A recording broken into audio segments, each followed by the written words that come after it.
بسم اللہ الرحمن الرحیم۔ السلام علیکم ورحمۃ اللہ وبرکاتہ۔ پیارے بچوں، امید ہے کہ آپ سب خیریت سے ہوں گے۔ آج ہم پڑھیں گے انشاءاللہ منہاج العربیہ حصہ اول کے سبق نمبر 11 کا پہلا حصہ۔ اس حصے میں ہم عربی بولنا سیکھیں گے سوال و جواب کے انداز میں۔ پیارے بچوں، آج کے سبق میں آپ کو ترجمہ کرنے کا طریقہ نہیں بتایا جا رہا ہے، کیونکہ آج کے سبق میں جتنے بھی جملے آ رہے ہیں تقریباً آپ ان کا طریقہ پچھلے اسباق میں پڑھ کے آ چکے ہو۔ آئیے سبق پڑھ لیتے ہیں۔ ہذا رسم، یہ ایک تصویر ہے۔ ہذا رسم جمیل جدا، یہ تصویر خوبصورت ہے، جداً بہت۔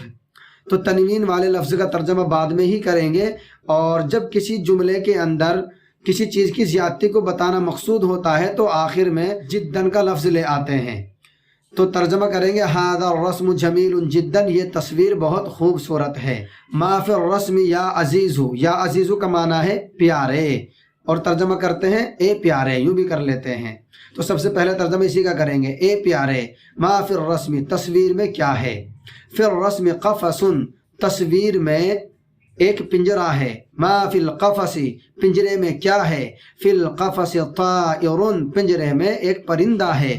اذالک الطائر ببغاء، کیا وہ پرندہ طوطا ہے؟ نعم ذالک الطائر ببغاء، جی ہاں وہ پرندہ طوطا ہے۔ کیف ذالک الطائر، وہ پرندہ کیسا ہے؟ ہوا جمیل جدا، وہ بہت خوبصورت ہے۔ لمن ھذا القفص، یہ پنجرہ کس کا ہے؟ ھذا القفص لفرید، یہ پنجرہ فرید کا ہے۔ اسئلۃ، کیف ذالک الرسم، وہ تصویر کیسی ہے؟ ذالک الرسم جمیل، وہ تصویر خوبصورت ہے۔ این الطائر، پرندہ کہاں ہے؟ الطائر علی الشجر، پرندہ درخت پر ہے۔ اہو فرید، کیا وہ فرید ہے؟ نعم ہوا فرید، جی ہاں وہ فرید ہے۔ اہو اسود، کیا وہ کالا ہے؟ لا ہوا لیس باسودا، وہ کالا نہیں ہے۔ اہو جمیل، کیا وہ خوبصورت ہے؟ نعم ہوا جمیل، جی ہاں وہ خوبصورت ہے۔ اہو ببغاء، کیا وہ طوطا ہے؟ نعم ہوا ببغاء، جی ہاں وہ طوطا ہے۔ اذالک القفص کبیر، کیا وہ پنجرہ بڑا ہے؟ نعم ذالک القفص کبیر، جی ہاں وہ پنجرہ بڑا ہے۔ ھذا الدرس صعب، کیا یہ سبق مشکل ہے؟ لا ھذا الدرس سہل، نہیں یہ سبق آسان ہے۔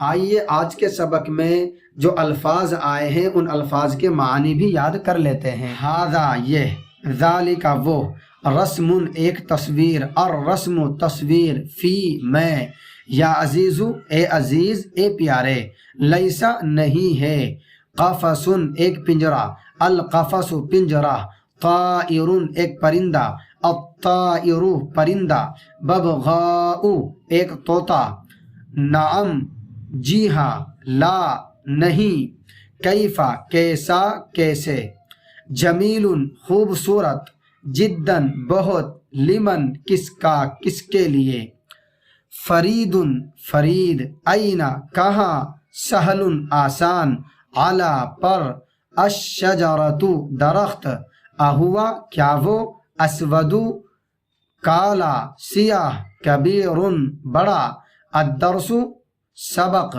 صعب مشکل۔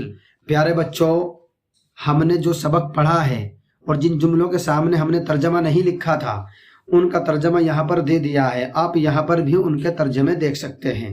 امید ہے کہ یہ سارا کا سارا سبق آپ کی سمجھ میں آ گیا ہوگا۔ اگر آپ کی سمجھ میں آیا ہے تو آپ اس سبق کو اپنے ساتھیوں کے ساتھ بھی شیئر کریں تاکہ ان کو بھی نفع ہو جائے۔ ملتے ہیں انشاءاللہ اگلے سبق میں۔ السلام علیکم ورحمۃ اللہ وبرکاتہ۔